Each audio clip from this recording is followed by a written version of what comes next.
Intangible cultural heritage is different, obviously, to tangible cultural heritage in a number of ways.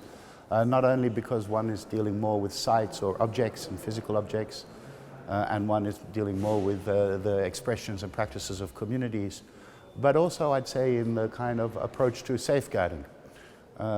Because in intangible heritage, when we talk about safeguarding, we are essentially talking about continued practice and intergenerational transmission.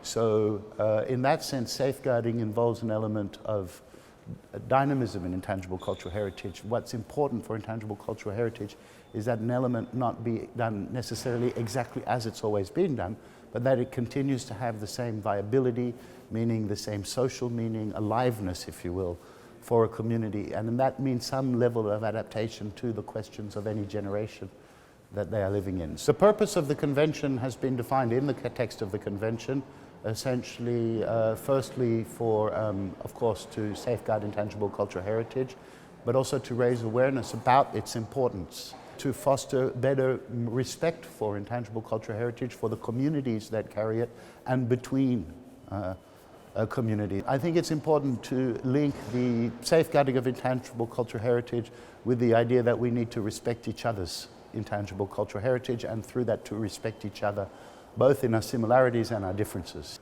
The representative list of humanity has 5 criteria for inscription, which state parties must, those doing the files must demonstrate have been met, and all the criteria must be met. The first criteria is to demonstrate that it is indeed an element of intangible cultural heritage as defined in the convention.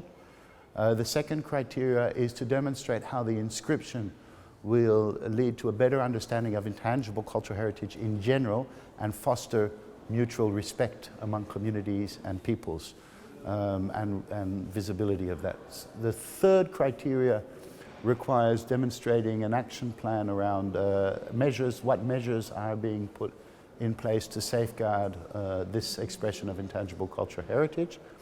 The fourth criteria is to demonstrate that the communities or custodians or practitioners of this form of intangible cultural heritage have the full consent for its inscription on the international list and have been fully involved in the process of preparing the file.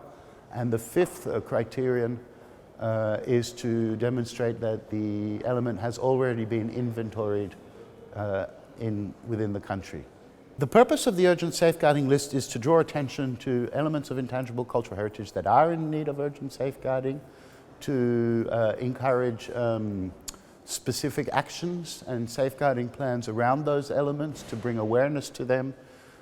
So I think it's a kind of almost a self-explanatory. It's to safeguard those elements of intangible cultural heritage which are in danger of disappearing by giving them visibility, by encouraging communities, by motivating communities to act with them, and by encouraging states to give the kind of policy environment that would allow those expressions of intangible cultural heritage to survive and be transmitted to the next generations. Yeah.